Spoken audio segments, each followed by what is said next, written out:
This add-on we're about to talk about helped me get a ton of rare mounts during a challenge I recently did. The challenge I did was getting a brand new World of Warcraft account from 0 to 200 mounts, and we did that in less than 48 hours of playtime. If you're interested in checking that series out, there'll be a link to the playlist in the description below. But in terms of the add-on itself, it's called NPC Time. And what this is going to do is when you load into zones, you mouse over NPCs or mobs or whatever, it's going to give you a little timer of how long that particular NPC has been spawned for. And that might not sound too useful, but if you use it properly with some knowledge behind you, you can get yourself a ton of rare mounts with it. And a little bit later, I'll be running through the mounts that I feel like the add-on will help you with the most. In terms of how you get started with this add-on, it's pretty straightforward. There's not going to be much customization with it. You basically just download it from the Curse website or wherever you want to get it from. You're going to install it, and when you log in, now when you mouse over mobs, you'll see a timer. And the main ways we can utilize this is rares and things like that that have a specific respawn timer or respawn X amount of time after the servers come live. We can use this to mouse over mobs and NPCs that wouldn't have been killed to know how long that zone has been active. There's another thing that we can use this for as well,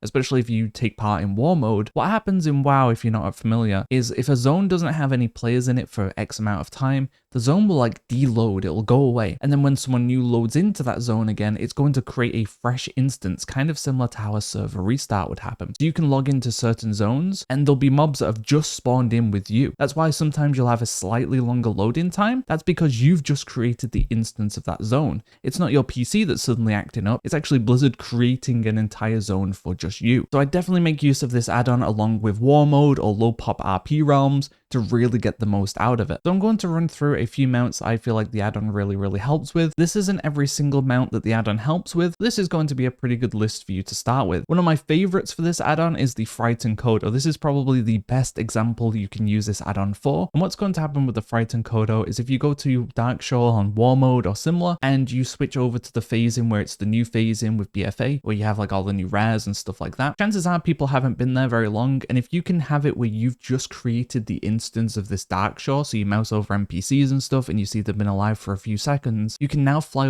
around the various spawn points for the Frightened Codo, spam a macro that's /target Frightened Codo, and it is guaranteed to be up somewhere if you're fast enough to get it. You have a few minutes window to go and find it. That should be plenty of time for you to fly around. Spam the macro if you know where all the spawn points are. You'll find it, you'll click on it, and you'll get yourself a very fast and easy mount. So definitely if you don't have this, it turns a very kind of difficult mount into something extremely easy. Some of the good examples of this add-on is the WoD rare spawns. So what's going to happen in WoD, very similar thing where these rares can spawn after 2 hours. So you can go into these zones on war mode, go to like Nagrand or whatever. You're going to fly around, you're going to check the NPCs, and if they've been spawned for like 30 minutes or you just created that instance, what you can do then is have that character kind of be the server keep aliver. So if you've got a few hours of time, you're going to be playing on your main or whatever, every like 20 minutes or something, log back onto that character and it should be keeping that instance of Nagrand alive. And you can keep kind of keeping it alive until that 2 hour mark. You can start flying around looking for the rares. You can log out, you can come back every 20 minutes, keep the zone alive. And eventually you will get those rares because you've kind of forced them to spawn. You've created that instance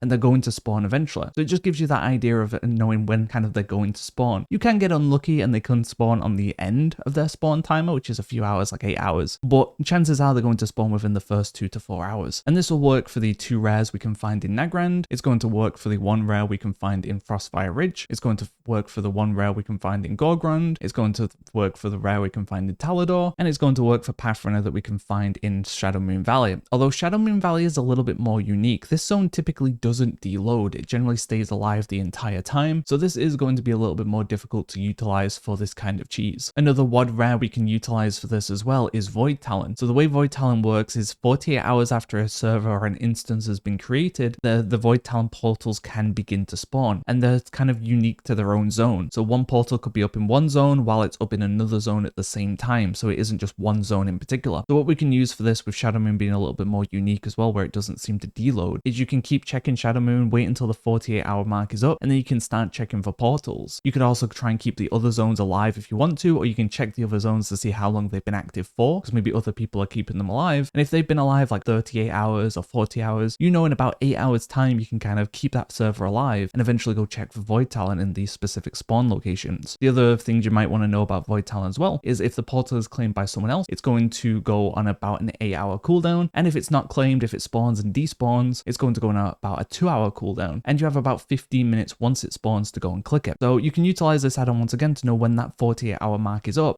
so it can start spawning. Otherwise, if you're trying to look for it when a zone hasn't been alive for 48 hours, you are completely wasting your time. So this can save you a ton of time by using this. It can also be used for some of the kind of favorite mounts out there, like Time Lost Proto Drake, which has a 2 to 8 hour respawn, obviously shares its respawn with the other rare, but at least if you go into the Storm Peaks and you've seen it's only been alive for 30 minutes, you know that none of those rares can spawn for at least 1 hour 30. Same with the Camel figurines in Uldum, same with Anax in Deepholm, same with Poseidus. All of these have a 2 to 8 hour window, so you can do the same thing. You can see how long the zone has been active for. If it's not been active for 2 hours, then you know you're wasting your time and you want to come back at X amount of time, or keep logging on to keep the zone active until you do reach that 2-hour minimum. Another one you can utilize for this as well is the Elusive Quick Hoof. This is a 2 to 6 hour window, so it is a little bit shorter on the long end, but once again you can keep checking Vol'dun. Once it hits that 2-hour minimum, you can fly around spamming a macro. Do make sure you have the item needed to feed it, and you can spam a macro looking for that rare. Once you find it, you feed it, you get yourself a mount. Another good one we can use this for as well is the Fallen Charger, and this has a 60 to 90 minute respawn timer on a fresh shard. So what you can do is go into the Maw, and if you're the only person there, you've just created the instance of the Maw. You're an RP realm or PvP realm, or like a war mode I should say. You've just created the Maw. Now you know it's going to spawn in about 60 to 90 minutes, so you can get yourself to one of the places, camp out there for 60 minutes. If you can get the spawn or it runs away or whatever, you can go back in 60 minutes. If you get your kill, then you can come back tomorrow and do the exact same thing, or log on and all and do the same thing as well. Another good one is the Long Forgotten Hippogriff. This can be active about 10 to 12 hours after a server/zone restart. So once again, you'd be heading over to Azuna. You'd be checking how long the zone's been active for. If it's sub 10 hours, don't bother looking for the shards. But if it's about 10 hours, you can start looking and try and get yourself that mount. But it doesn't really stop there. Like, there's a ton of ways you could be utilizing this, like Warbringers, just kind of keeping a track on how long they've got till they respawn again, because they're 45 minutes per respawn roughly. You have like Fabius or Soundless, both of those being a 2 to 8 hour. You have Breezebiter being a 1 to 2 hour, so if you know the server's only just spawned,